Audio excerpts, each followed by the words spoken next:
Hello friends, આજે આપણે બનાવીશું શિયાળા સ્પેશિયલ ગાજર અને લીલા મરચાંનું ઇન્સ્ટન્ટ ચટપટું અથાણું.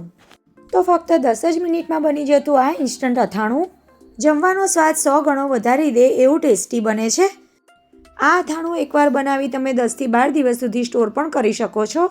તો હું છું નિરાલી અને નિરાલીસ કિચનમાં તમારું સ્વાગત છે. તો ચાલો ખૂબ જ ઓછા તેલમાં બની જતું ગાજર મરચાંનું ઇન્સ્ટન્ટ ચટપટું અથાણું બનાવવાનું શરૂ કરીએ.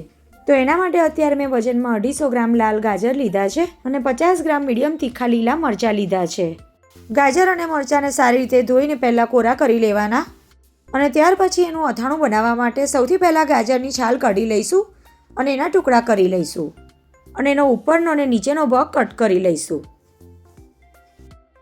આ જ રીતે બીજા ગાજરની પણ છાલ કાઢી ઉપર નીચેનો ભાગ કટ કરી લઈશું અને મરચાંને પણ આપણે ઉપરનો ભાગ કટ કરી લેવાનો છે અને વચ્ચેથી આ રીતે કટ કરી એની સ્લિટ્સ કરી લઈશું.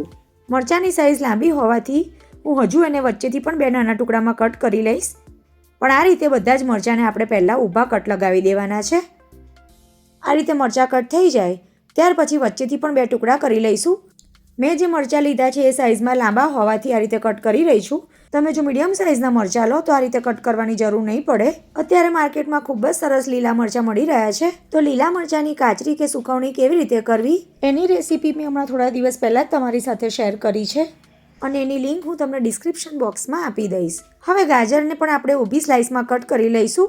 ગાજરમાં વચ્ચે રહેલા પીળા ભાગનો ઉપયોગ આપણે ખાવામાં નથી કરતા, તો ચપ્પુથી એને આ રીતે અલગ કરી લઈશું અને બાકીના ગાજરને કટ કરી લઈશું. હવે આ રીતે ગાજર અને મરચાં કટ થઈ જાય ત્યાર પછી એક મિક્સિંગ બોલમાં ટ્રાન્સફર કરી લઈશું અને ત્યાર પછી ગાજર અને મરચાંમાં રહેલું બધું પાણી અલગ થઈ જાય એના માટે 1 ટીસ્પૂન જેટલું મીઠું, 1/2 ટીસ્પૂન જેટલો હળદર પાવડર અને 1 મોટી ચમચી જેટલો લીંબુનો રસ ઉમેરી દઈશું. અત્યારે મેં 1 મોટા લીંબુનો રસ ઉમેર્યો છે. લીંબુ જો નાના હોય તો 2 લીંબુનો રસ ઉમેરી દેવાનો. હવે હળદર, મીઠું અને લીંબુના રસને ગાજર મરચાં સાથે બરાબર મિક્સ કરી દઈશું. ફ્રેન્ડ્સ, આ અથાણું આજે આપણે ઇન્સ્ટન્ટ બનાવી રહ્યા છે. તો આ રીતે મિક્સ થઈ જાય ત્યાર પછી ઢાંકીને એને ફક્ત 10 જ મિનિટ માટે સાઈડ પર મૂકી દઈશું, જેથી એમાં રહેલું એક્સ્ટ્રા પાણી અલગ પણ થઈ જાય અને અથાણું આપણું લાંબા સમય સુધી સારું પણ રહે. અને હવે ત્યાં સુધીમાં અથાણા માટેનો મસાલો તૈયાર કરવા માટે ગેસ ઓન કરી એક પેનમાં 3 ટેબલસ્પૂન જેટલું તેલ ગરમ કરીશું. તેલને એકદમ ધુમાડા નીકળે એવું ગરમ કરવાનું છે અને ત્યાર પછી ગેસને બંધ કરી દેવાનો. ગરમ તેલ જો તમે મસાલામાં ઉમેરશો ને તો અથાણું તમારું ચીકણું થઈ જશે, એટલે હલકું એવું ઠંડુ થાય ત્યાર પછી ઉમેરવાનું. ત્યાં સુધીમાં એક મિક્સિંગ બોલમાં 3 ટેબલસ્પૂન જેટલા રાઈના કુરિયા ઉમેરી દઈશું. વચ્ચે આ રીતે થોડો ખાડો કરી લઈશું અને 1 ટીસ્પૂન જેટલા મેથીના કુરિયા ઉમેરી દઈશું. મેથીના કુરિયા ઉમેરવા બિલકુલ ઓપ્શનલ છે, પણ એનાથી આ અથાણાનો સ્વાદ ખૂબ જ સરસ આવે છે. સાથે જ 1/2 ટીસ્પૂન જેટલી હિંગ ઉમેરી દઈશું, 1/2 ટીસ્પૂન જેટલો હળદર પાવડર ઉમેરીશું અને તરત જ હલકું એવું ગરમ તેલ ઉમેરી ઉપર ઢાંકણ ઢાંકી દઈશું, જેથી મસાલામાં હિંગની એકદમ સરસ સુગંધ આવી જાય. આ રીતે ઢાંકણ ઢાંકીને 1 મિનિટ સુધી રહેવા દેવાનું. 1 મિનિટ પછી મસાલાને તેલ સાથે એકદમ સરસ મિક્સ કરી દઈશું. તમને જો ગમતું હોય તો 1/2 ટીસ્પૂન જેટલો વરિયાળીનો પાવડર પણ આમાં ઉમેરી શકાય, પણ અમારા ઘરમાં કોઈને નથી ગમતો એટલે અત્યારે મેં નથી ઉમેર્યો. ત્યાર પછી એમાં 1 ટીસ્પૂન જેટલું મીઠું ઉમેરી દઈશું અને 2 થી 2.5 ચમચી જેટલો લીંબુનો રસ ઉમેરી દઈશું. મેં અત્યારે મોટા લીંબુનો રસ ઉમેર્યો છે.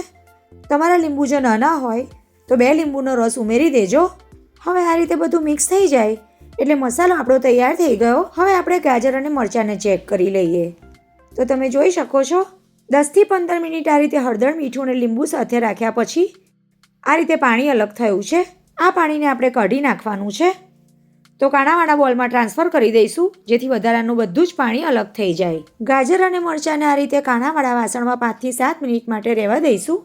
5 થી 7 મિનિટમાં બધું પાણી અલગ થઈ જશે અને ગાજર મરચાં એકદમ સરસ ડ્રાય થઈ જશે. હવે 7 મિનિટ જેટલો સમય થઈ ગયો અને ગાજર મરચાં આ રીતે ડ્રાય થઈને બધું જ પાણી નીતરી ગયું છે. આ પાણીને આપણે કાઢી નાખવાનું છે અને આ ગાજર અને મરચાંને આપણે જે મસાલો તૈયાર કર્યો છે એમાં ઉમેરી દઈશું અને ચમચીથી બરાબર મિક્સ કરી લઈશું. ખૂબ જ ઓછા તેલમાં બનતું આ ઇન્સ્ટન્ટ અથાણું જમવાનો સ્વાદ વધારી દે એટલું ટેસ્ટી બને છે.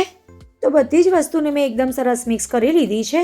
આ અથાણાને તમે કોઈ પણ એરટાઇટ કાચની બોટલમાં બહાર 4 થી 5 દિવસ સુધી અને ફ્રીઝમાં 10 થી 12 દિવસ સુધી સ્ટોર કરી શકો છો. આ અથાણું ખાવામાં ખૂબ જ સ્વાદિષ્ટ બને છે તમે જો ક્યારેય ના બનાવ્યું હોય તો એકવાર જરૂરથી બનાવજો. ઘરમાં બધાને બહુ જ ભાવશે. તો ફ્રેન્ડ્સ, આજની આ રેસીપી તમને કેવી લાગી એ મને કમેન્ટ દ્વારા ચોક્કસથી જણાવજો. તમે મારી આ રેસીપી ક્યાંથી જોઈ રહ્યા છો એ પણ મને જણાવજો. અને જો તમને આજની આ રેસીપી સારી લાગી હોય તો વિડીયોને લાઇક કરજો, વધારેમાં વધારે શેર કરજો અને આવી જ બીજી નવી નવી રેસીપી જોવા માટે નિરાલીસ કિચનને સબસ્ક્રાઈબ કરજો. તો ફરી મળીશું એક આવી જ નવી રેસીપી સાથે. આવજો.